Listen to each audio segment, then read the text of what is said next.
everyone. Welcome to another Wednesday 101 webinar. I'm Leslie Scott, and I am the founder of Reuseful. I'm going to go ahead and just go over our website really quickly so you can get a little bit more information about us. A lot of you know who we are. I've got a couple board members on here.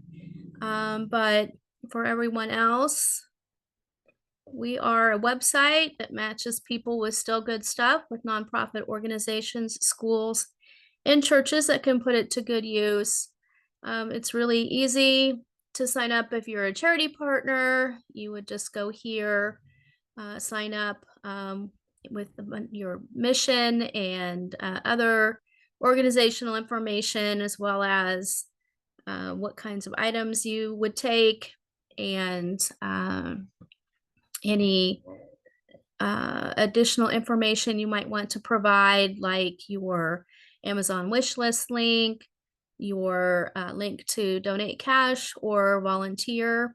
And then once that happens, then people can go here, and you click on donate, you'll get this form.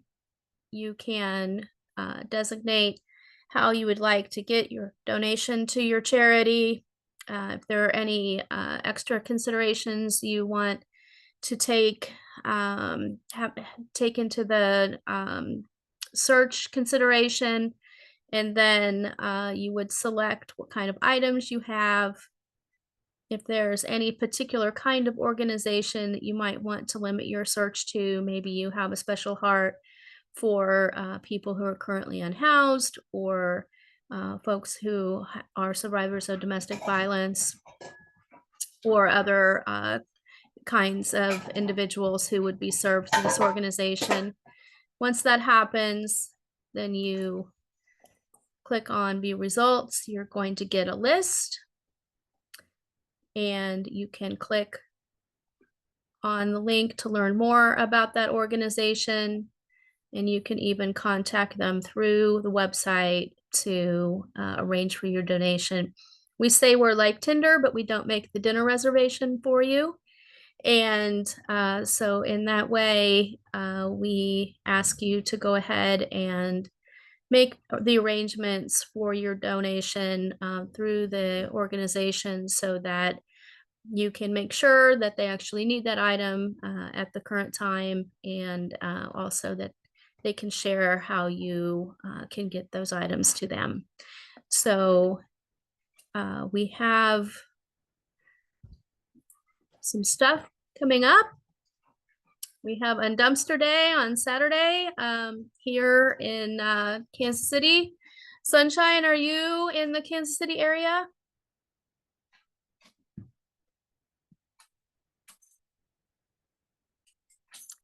Well, anyway, we're going to be at GHA Field at Arrowhead Stadium on Saturday from 8 to noon. So on our homepage, you can find this link, and then you can find more information about it, the items accepted, who's participating, and other types of information, like the electronics recycling guidelines.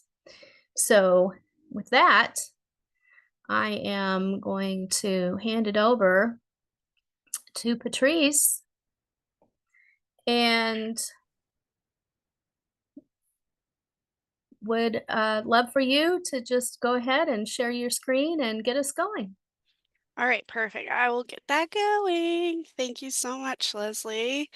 Thank you all for attending and just inviting me here to do this. All right.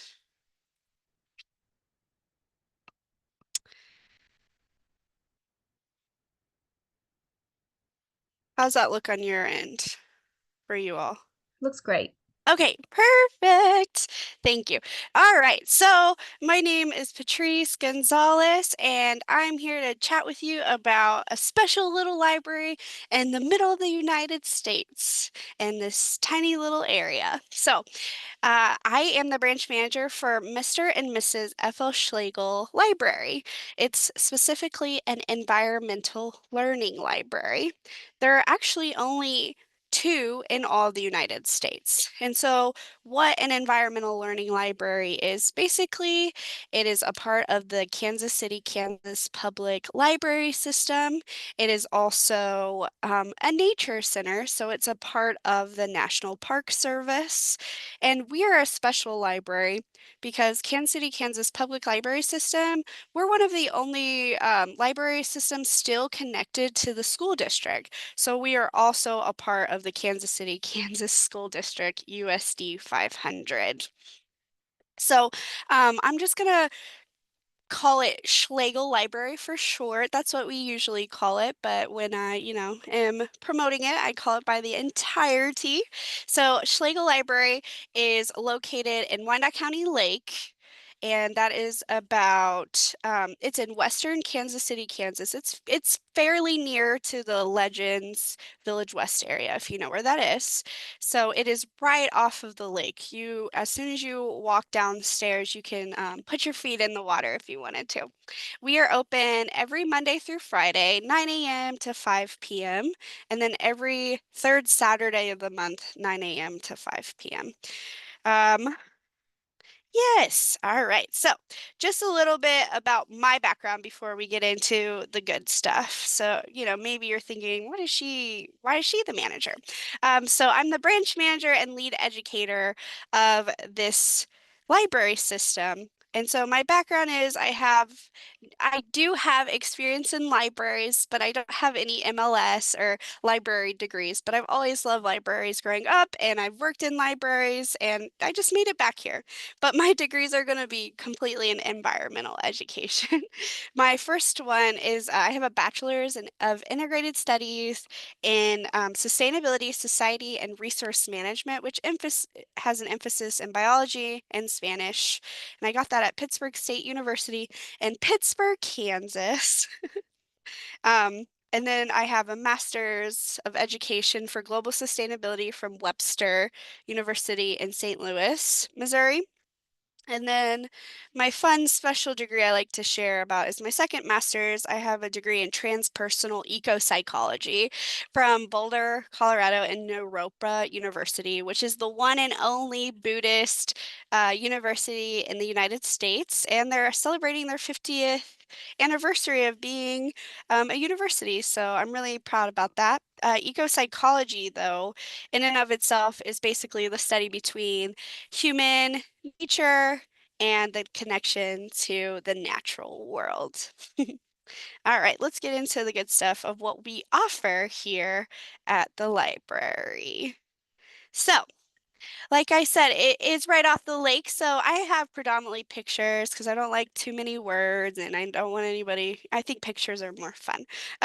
So right here is our library, and as you can see, it does go right to the lake.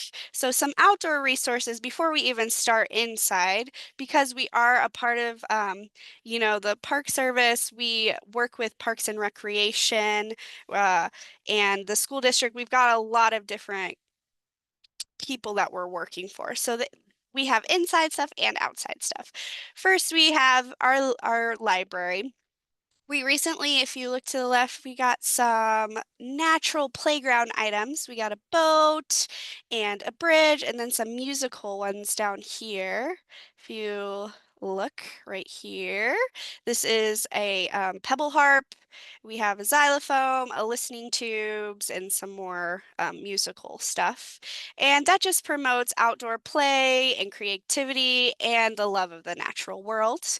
We're also a very large birding site. So here is actually a juvenile bald eagle. I'll talk to you more about birds later, but we are a big birding site. So a lot of birders come here. You can see lots of different migratory birds depending on the season, things like that. We also have lots of native gardens that one of my coworkers works on predominantly and created them herself. We have this area, which is a native plant garden. We have this area. We have a prairie garden area. We also have a Lewis and Clark garden, which is a garden that Lewis and Clark, any plants or flowers, things that Lewis and Clark came in contact with are in that garden. And actually, to bring up another point, we are a part of the Lewis and Clark Trail. So you can walk a hike outside that's part of the Lewis and Clark Trail. So something that Lewis and Clark hiked. Alrighty. So that's just some fun outdoor stuff. This one, let me tie in some more of the library here. We have a story walk, and basically what you do is you create a hike with the story. We did one for Señorita Mariposa. We do one seasonally. So right here starts our thing, and basically each area has 2 pages, and there's some activities with it, and you just read the book along the trail. Alrighty. So inside, we have lots of stuff before we get to, the goodies, specializations, things we do. We have a seed library to the right, or excuse me, to the left right here. All of these seeds on the right side are going to be native plants, native flowers, and we harvested those. So we took all of our seeds and we harvest them and put them in for people to take. And actually today I taught a prairie class, and at the end of the prairie class, we went and harvested more seeds. So we're going to fill that up pretty soon.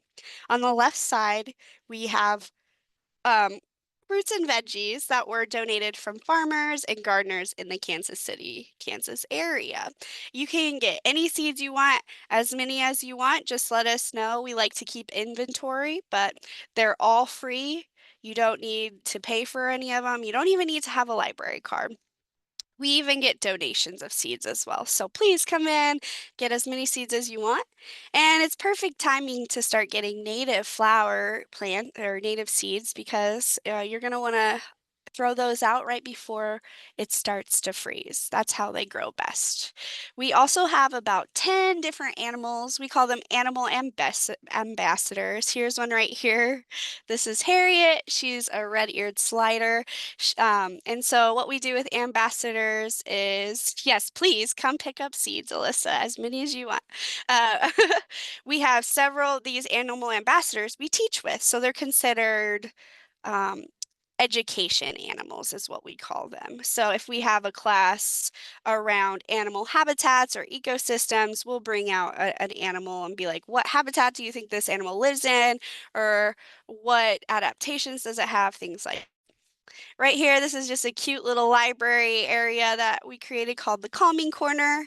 Sometimes we let our animals get some rich enrichment and walk around, and you can see right here, Ursula is this one's name. She just really enjoys the Calming Corner, and this little boy is just having a great time relaxing. He was there first, so she came in. Then we have some fun things you can check out. We have binoculars since we are a big birding site. We have feeders that we put out every day. We do backyard bird count. We, tell you what birds you can see, the migratory, all the kinds of stuff. So you can check out binoculars, but on top of that, you can check out book bags. They're Audubon of Kansas book bags. So they'll have like identifiers in it, activities, binoculars, more things with that. And then, of course, we have story time. And I did story time today. I did it over butterflies. I've been really busy. This is my third thing I'm like teaching programming today. And then we always have some passive things. So we'll do crafts. Right here's one craft. And then we had a recycling activity for Earth Day. And then one of my favorite things I love to show kiddos if they've never been here is our touch cabinet. Everything in here you can touch, you can see, you can feel, which I think is kind of different for most libraries. All right, so let's talk about some annual events, which are, we have about 4 annual events each year. And those are more, thank you. I love programming, and I'll say the other staff that are here, we all have like specialties when it comes to environmental ed. Like for me, my background's more in water quality and education, and then Kristen's is going to be more in pollinators, and then Luann's is more native plants and stuff. So I love that we can offer so much variety of programs. Right here is going to be our first annual program we have. It's huge. It's called Eagle Days. And so every third Saturday and third Sunday of January, we have Operation Wildlife, which is a predominantly bird rehabilitation center come and bring about 15 different raptors. And we'll have, of course, a bald eagle, owls, falcons, things like that. Alyssa's come and seen those. I think they're not baby owls, but the screech owls are so cute. And then we'll have activities around that to teach why it's important to learn about raptors. And one thing is BPU, Board of Public Utilities, which is through Kansas City, Kansas. That's where our power and light comes from. They support this. They actually give us the money and are a partner. And we teach a little bit about, so many animals being affected by power lines or from hunting. For example, this American bald eagle right here, he is rescued and can't ever go back into the wild because he ate an animal that had a BB in it. So then he got poisoning. So you might not be able to see because this picture is small, but his beak and talons are white instead of yellow because he hasn't been getting the nutrients. So all the animals here are rescue animals, and we teach why they've been rescued and why they can't, go out anymore and live without human support. So right here we have eagle nests always, we're watching the eagle nest that day. We have scopes so you can look out for the eagles or other raptors. Of course, you have to see the eagle. And then we have this special um, Dene tribal member who comes and shares about how important eagles are to his culture. And so we also have different activities where you can see how strong you are compared to an eagle. I love this picture because it's these gentlemen who are doing crafts, and it just shows you it doesn't matter what age you are, you can have a good time at this event. And then this is super sweet that this kiddo wanted to just read a book during all of this fun time we're having. There was like face painting and all that kind of stuff. So that's one of our biggest events. Then our next biggest event is going to be Butterfly Fest, which is actually coming up. So Butterfly Fest every mid-August, we start to get monarch, caterpillar, and butterflies, and we will rear and grow them basically. So they'll come as like 1 day old out of their egg hatched. So right now we have some big caterpillars, and what we'll do is at the third Saturday of September, we'll have a butterfly fest, and those caterpillars will be perfectly in time for it to be butterflies, and we'll release them. And we have face painting, we've got crafts again, we've got microscopes. This one right here cracks me up because this is called entomophagy, so it's edible insects. And this little boy is like obsessed. His mom said he hates snacks, and she was like, I'm gonna buy him this because he actually likes the mealworms, which is really good protein. And then you have our little amphitheater down here where people are watching us release the butterflies. We're tagging them, teaching them, and releasing them onto Mexico in hopes that they make it all the way to Mexico.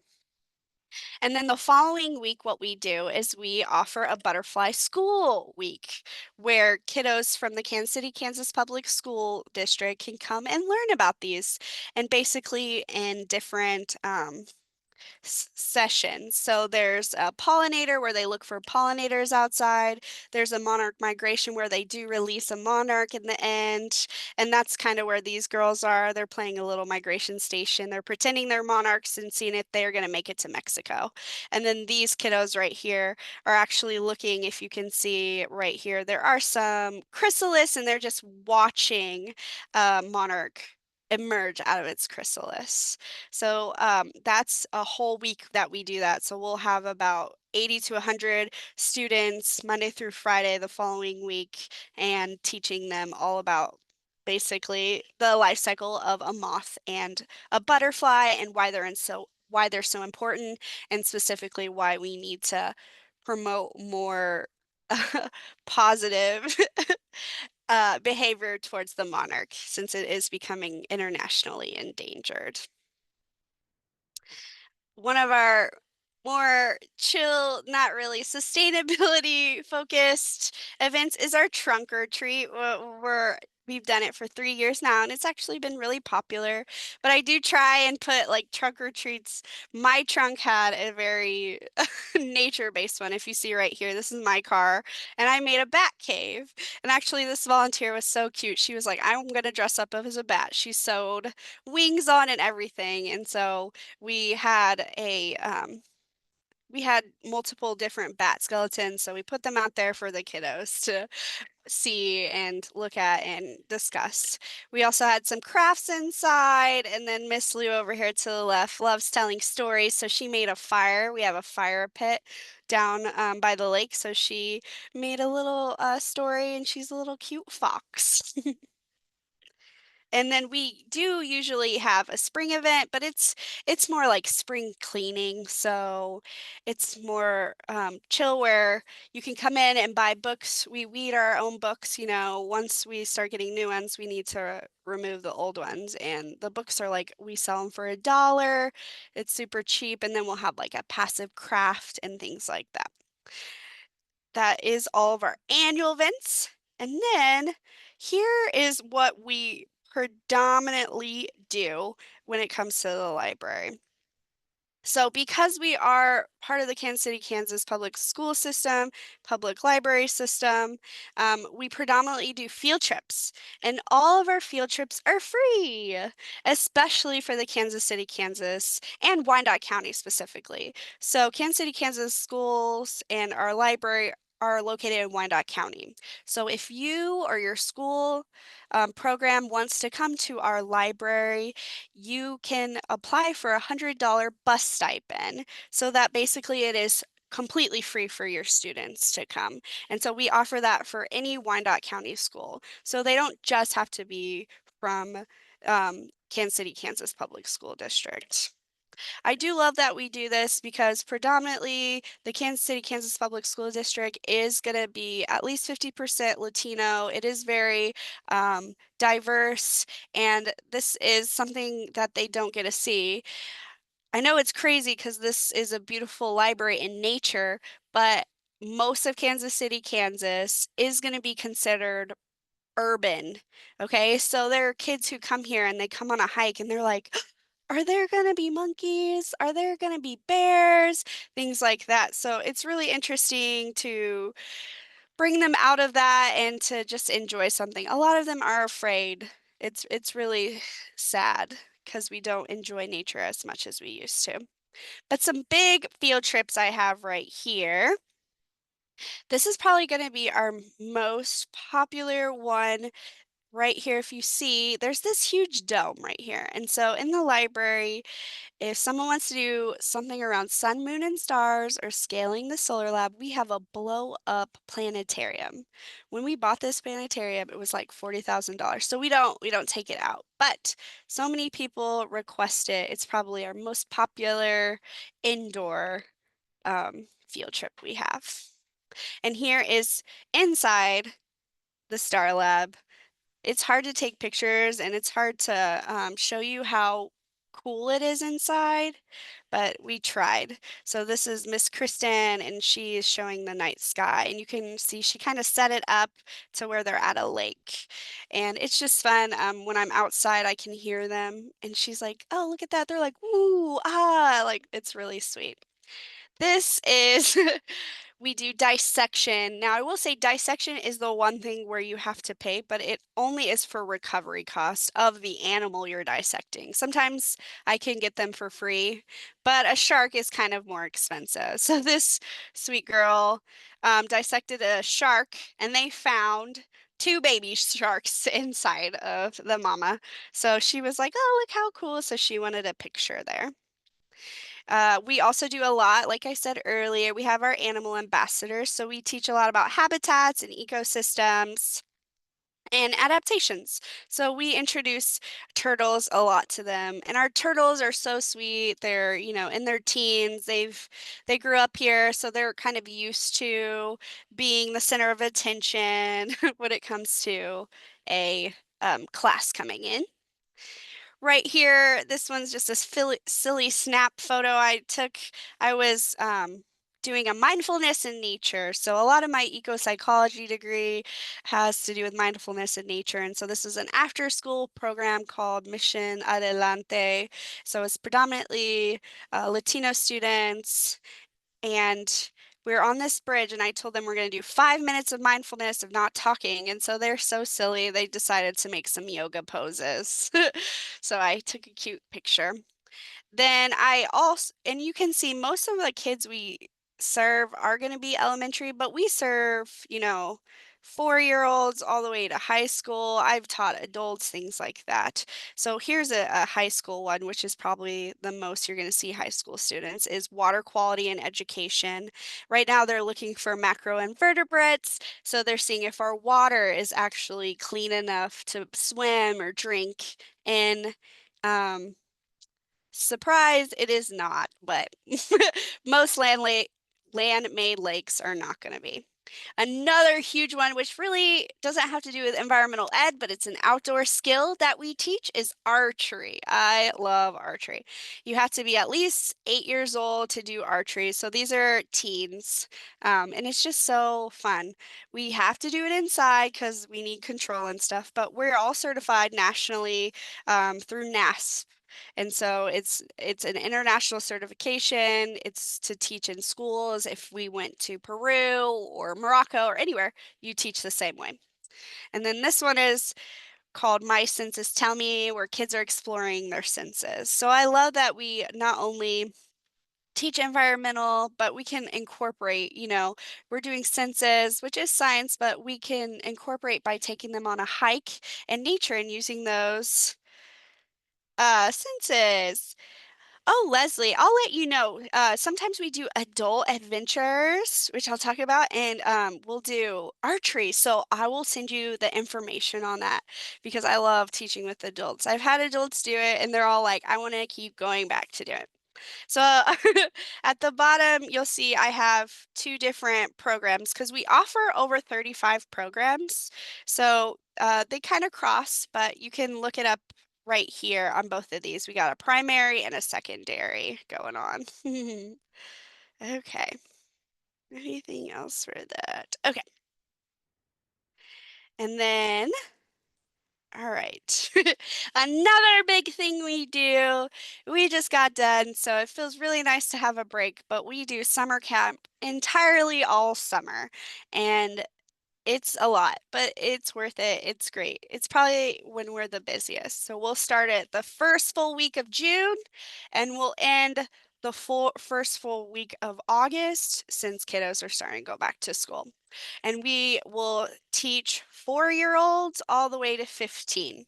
And how that works is every week is a different age group depending on the amount. So the first week is going to be 4 to 5-year-olds going into kindergarten. The following 3 weeks are going to be 6 to 8-year-olds. And each week is a different set of 25 kids because we are a small space, so we can't really do more than that. The following is going to be 9 to 11-year-olds for 3 weeks, and then the following 2 weeks are going to be 12 to 15-year-olds. We were short-staffed this year, so I got stuck teaching the 6 to 8 and the 12 to 15. So you're going to see a little bit of all of them. But some things that we do in summer camp. One, it goes 10 to 3, so we like to fill it up with things to do daily. I have a theme every day, depending on the year and the day. So we'll do water games right here. These kiddos were looking and doing scavenger hunts for rocks, different types of rocks. And then we broke geodes open later. These sweeties, we were fishing that day, and when they're that young, I do invite the parents because if I didn't, the kids would be like the whole time, I can't do this. My hook is stuck. So I love to have the parents there, and they're just so sweet when they get a picture and a fish caught. Right here, they're just playing outdoor play.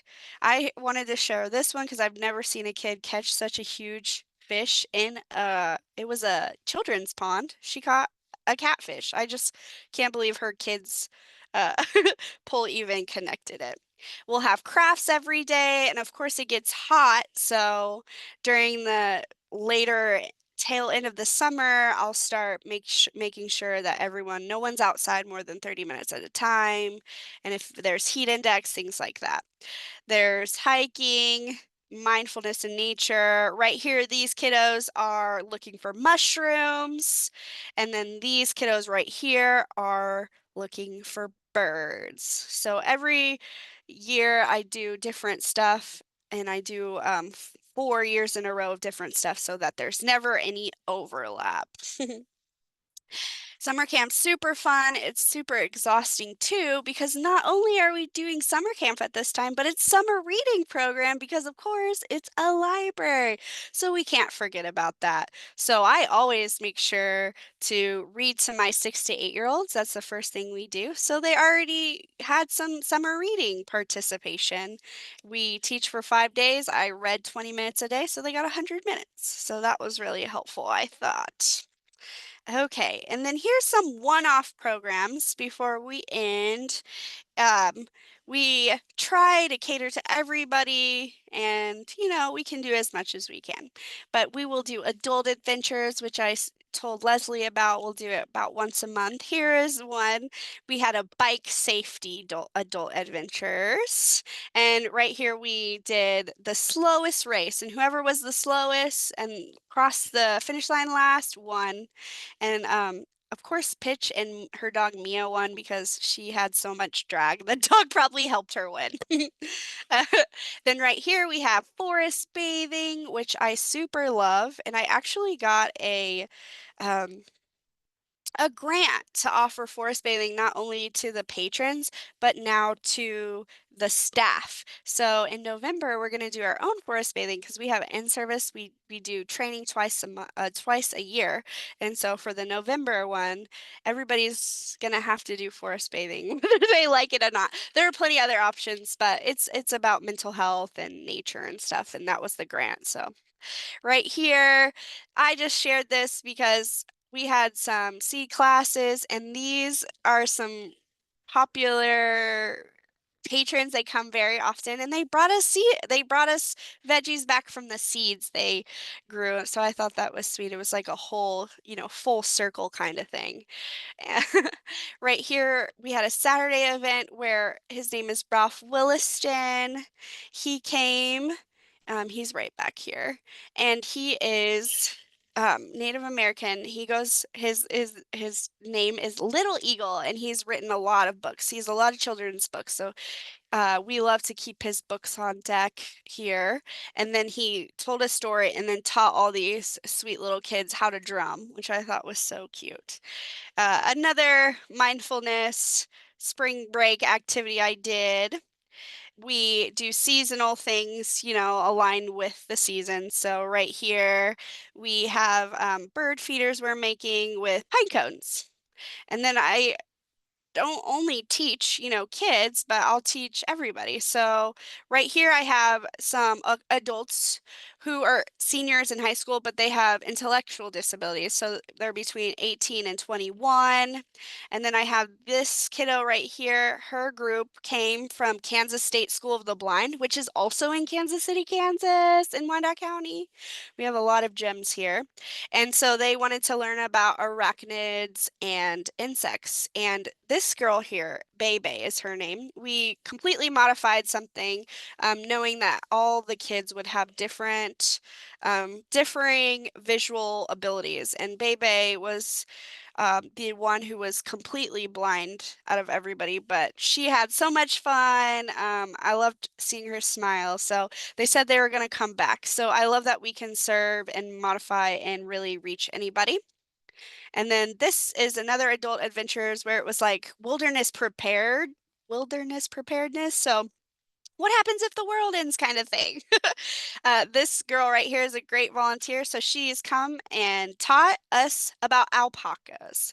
She has a farm right down the street. So we get a lot of our volunteers to come back and teach if they were she was in our summer camp, like ever since she was a baby. And now she volunteers. So it's great to have that again, full circle kind of thing. Okay. Well, that is all the resources that I could think of that we offer and touching a lot on sustainability. Um, so I just want to say thank you. And what you can do for us if you want to do anything, please just spread the word. A lot of Wyandotte County does not know about us. I do think that we are, unfortunately, it's like a positive and a negative. We're a hidden gem. I actually grew up on this lake, okay? This library was created in 2001. I didn't, I'm aging myself, but I didn't graduate high school till 2007. I never knew about this place. I never got to go to a field trip here. I saw this place when I was an adult and decided it did kind of look scary, but I was going to see what it was and was like, you know what? One day I'm going to work here. And here I am. So we have several people who are like, I fish every weekend and I've never seen this place. We did get a sign closer to the street, so hopefully that helps. So if you would I would love to have you all come visit us. We're a free public space. So we're open every Monday through Friday, 9 a.m. to 5. You don't have to make, any special thing to come see us. You can definitely come visit. We've got books. We've got scavenger hunts to the public, free to the public at all times.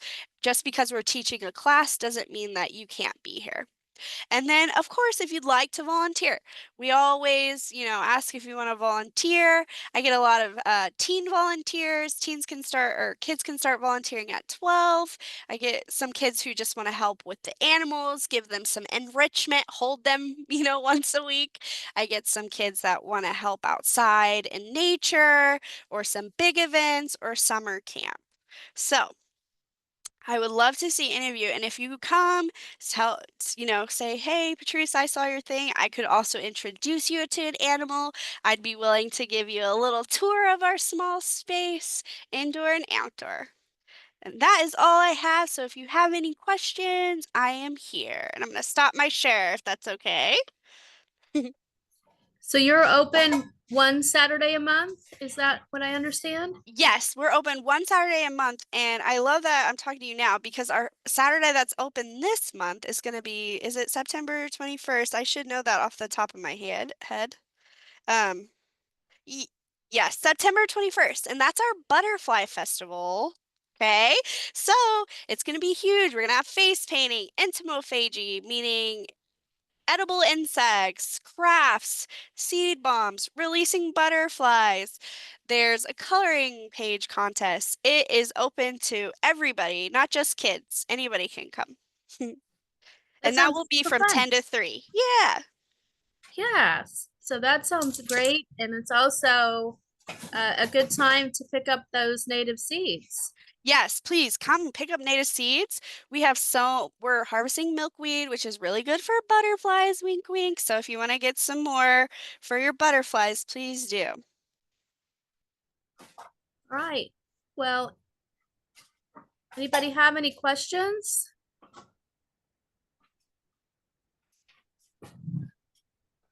So I guess mine is, Patrice, how unique is this library among libraries? Like, are there other libraries that are like this? Are Oh, you pretty unique? yeah, we are pretty unique. We're one of two in all of the United States environmental libraries. Of course, there's specialty libraries out there, like Linda Hall is a STEM library, but I would say we're unique because one, we offer field trips and we're free. Um, Also, a couple years ago, I love your dog back there, so cute. I have a Chihuahua who's obsessed with being in the picture too. Uh, so a couple years ago, we have a sister city I can't remember the name, but it's in Croatia, a sister library. I don't want to like butcher it, but they came and visited our library and they were so impressed that they went back to Croatia and they told the big boss to come and they basically made a library around our library. Yeah. That is so cool. Do you Yeah. get to go to Croatia and see Ah, their I library? I wish I could have gone. Everyone's like, you should have gone, but I was very new, so I like also was understood why.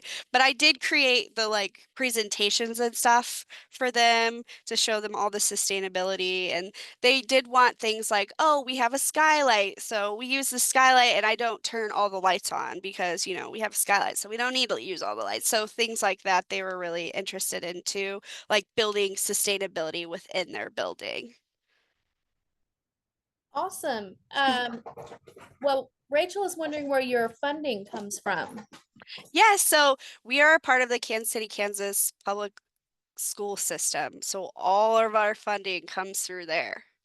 So it's rough when I want to ask, like I showed you in the beginning, that naturescape I did. I had to put it in the budget, right? And I was like, can I have $10,000? I didn't think they were gonna give it to me, but I asked anyway. And then it has to go through the management team and then the library board, but then the board of education. So there's several more steps that we have to get funding through. And I wouldn't say we get funding through Parks and Recreation, but I do want to shout them out because there's a lot of things that have to be done outside that the Parks and Rec do for us, right? They cut the grass, they keep our building nice and stuff. So I'm pulled a lot of different ways. I'm like, oh, this broke. Who should I go to for this? But yeah, I do apply for grants too, Alyssa. I actually applied through one called Neckles Northeast Kansas Library Systems, and it was a mental health grant, and that's where I got my forest bathing grant. So I love to apply for grants too. Yeah. Is there any more? Sorry. Have you heard from any other libraries in the region about how they might integrate more environmental education into their services? Yeah, I've actually I served at Peace Corps and then when I came back, I actually worked in the Kansas City, Missouri one. So I have a lot of connections over there. And actually the Southeast branch, they wanted to do an outdoor summer camp. So they came and we kind of partnered together and I told them and showed them everything I did. And so they started to do a summer camp.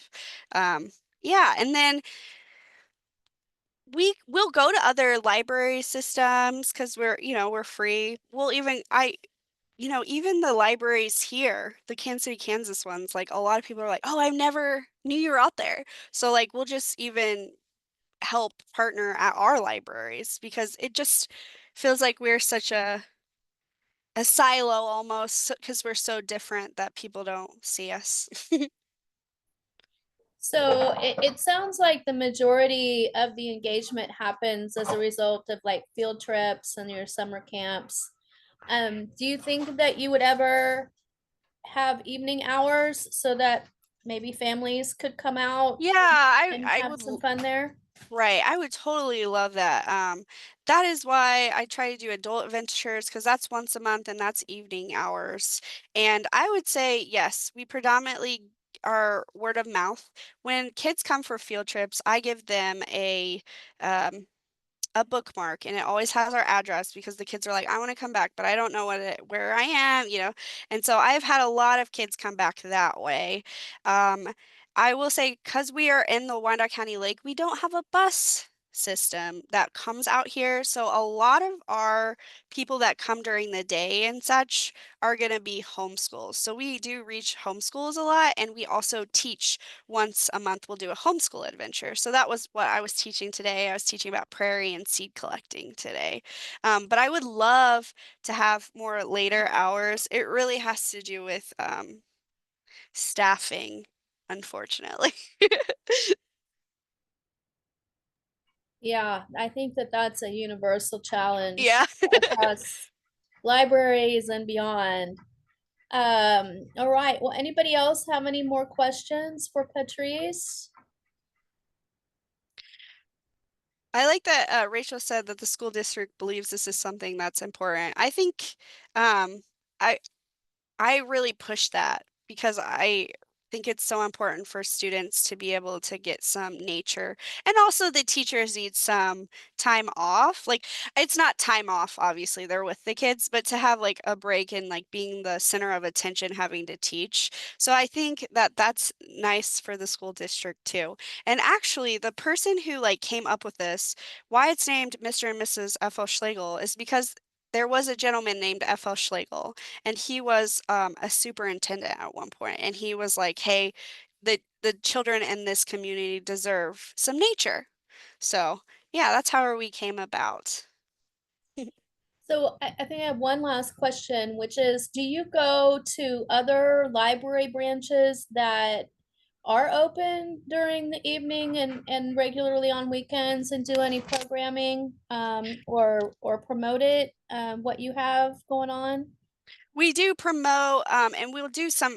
We'll call it outreach, but yeah, sometimes we will do that. We don't get as many, but I am trying to push that more because we're the only, in specifically our library system, we're the only one with animals. So I can bring animals to any library. So yes, I love doing that. I love partnering with libraries in general. I think that we should be more of friends versus, competitors when it comes to libraries. Absolutely. Well, this has just been fascinating. Patrice, thank you so much for spending some time with us and letting us know about this resource in the community. And hopefully, it will inspire other communities to invest in something like this because it just seems like such a great marriage between the libraries, the knowledge you learn at libraries anyway, and Right. nature and the environment. It just seems like a cool um, connection there. And I So really wish there was more cross between sustainability and libraries. Like I'm the only one who recycles. I take our recycling. I know that's very little and, but just there are programs where it's called sustainability in libraries, and some libraries are adopting that, and I'm hoping that our whole system will do that too. Yeah. yeah, absolutely. Um, oh my God. Oh, yay! That's Hey, awesome. you're coming from the UK. That is so cool. That is. Thank you for sharing that, Ray. That's so cool. Absolutely. That's going to be Well, my story for today. I just had someone on here from the UK. But yes, absolutely. Topeka's super close. It's about 30 minutes. Yes, I grew up there. Oh, So, that's awesome. yeah. Yeah, it is really close to the legends, so it's likely very close And to you. we've had people with do field trips like 2 hours away, Pittsburgh, Kansas, and Southeast Kansas, all the way to Everest and Northeast. So we have them travel. So yeah, I love it. Well, that's Not great. from the UK, but that'd be so cool. Yeah, I mean, Ray, feel free to hop on a plane and come on over and Yes. visit with Patrice and then take it back. But But thank you for sharing about it. That's so cool. all right. Well, unless there are any last minute questions, we'll go ahead and close out. But just want to thank Patrice again. And if there's anything you want to review, I'll be sending us recording out. And you can grab it Yay. off our YouTube channel and share it to your friends so they can to learn more about uh, what they're doing over there at the Schlagle Library, especially I think if you have some teacher friends, Yes. like that would be a great connection. So, Yes. um, all right. Well, thank you all for coming to another Wednesday one-on-one webinar. And we will be back in October. It's going to be a little bit of a different topic. We're going to talk about commercial buildings. So, very niche Ooh, kind yeah. of topic, but how to integrate sustainability into commercial buildings is our topic for next month. So thanks again. Oh yeah, and I forgot we have two this September.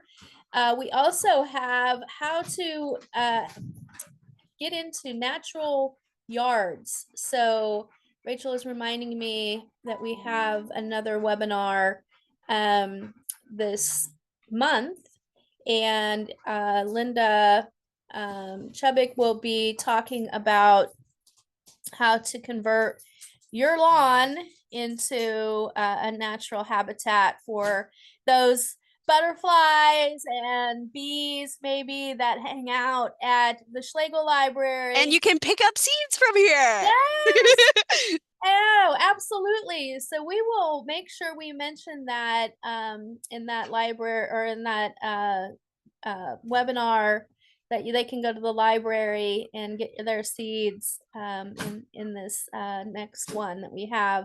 It will be in 2 weeks. So just coming up. So thank you again for being here, and we will see you in a couple weeks for the intro to natural yards, and then next month for the commercial buildings. And